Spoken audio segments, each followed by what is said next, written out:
Welcome to Talk Fights. There's a UFC event on tonight. It's UFC on ESPN 17. The main event is Jeremy Little Heathen Stevens versus Yair Pantera Rodriguez. This is a good fight and a tough one to pick a winner. I expect a stand-up war.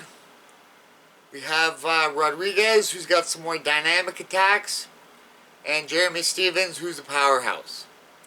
It's an interesting matchup of striking styles. I don't expect it to go the distance, but you never know. Sometimes those fights that you think are going to be a knockout for sure don't turn out that way.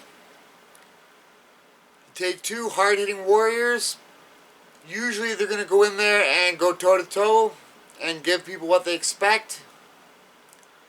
But going into the fight, they know their opponent's record and their reputation. Everybody wants to be in a great fight, but nobody wants to get knocked out in a great fight. So I can understand if they're a little tentative, a little more defensive than they would be normally. A few fights that come to mind that didn't quite turn out that way. One is Junior Dos Santos versus Shane Carwin. Going into that fight, I was saying guaranteed knockout. There's no way this goes decision.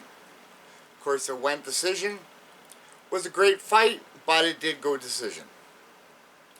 Jeremy Stevens versus Melvin Guillard. I'd said there's no way we see the final bell for this. Melvin Guillard won a split decision. Dan Hardy versus Marcus Davis. Two hard-punching guys that really didn't like each other. Hardy came away with a split decision. But I don't expect it to be that way tonight. Both these guys are going to bring their A game, and I expect a war. Jeremy Stevens is very experienced and very dangerous.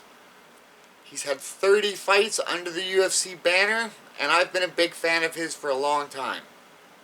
He has tremendous power in his hands and feet. Chael Sonnen made a comment about Justin Gaethje, saying that he obviously has power, but a lot of guys have power.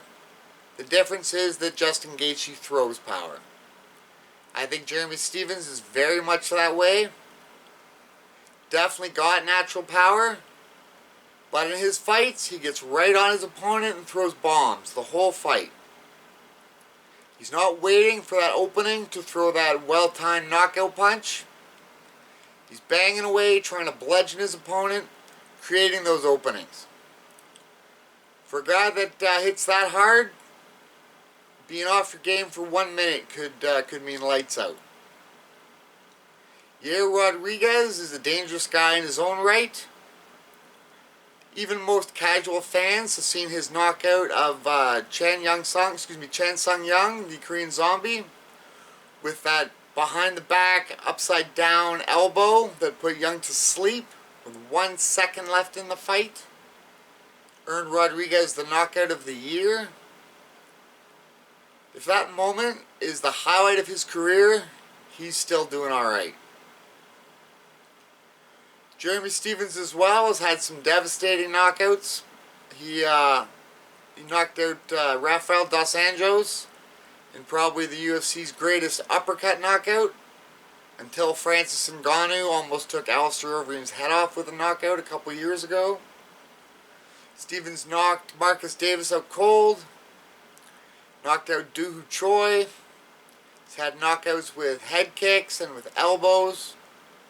Knocked out Dennis Bermudez with a tricky switch flying knee. Stevens is a serious competitor. As both these guys are dangerous strikers, I think it's going to come down to age and conditioning. Rodriguez is 26, while Stevens is 33. 33 is not quite over the hill yet, but he is probably past his prime. Rodriguez, however, is probably right in his prime, physically anyway. These guys could be doing the same rounds at the gym, running the same miles, eating the same food. It's going to take you to a different place at 26 than it is at 33. As I said, I expect this to be a war. I see Stephens coming out, throwing bombs right from the opening bell, with Rodriguez slipping and moving, chopping at him with leg kicks. Those bigger muscles are going to start to eat up a lot of oxygen if Stephens wants to keep up the pace and the power that he usually does. The event takes place at Mexico City Arena, and having his countrymen cheering him on should encourage Rodriguez to really take the fight to Stephens as he starts to slow down. Trying to sustain the pace that Stephens usually does, I think, is going to cause him to tire out late in the fight, with Rodriguez turning up the pressure on his way to a 4th round stoppage. That's how I see it anyway. But whatever happens, should be a good one. See you at the fights.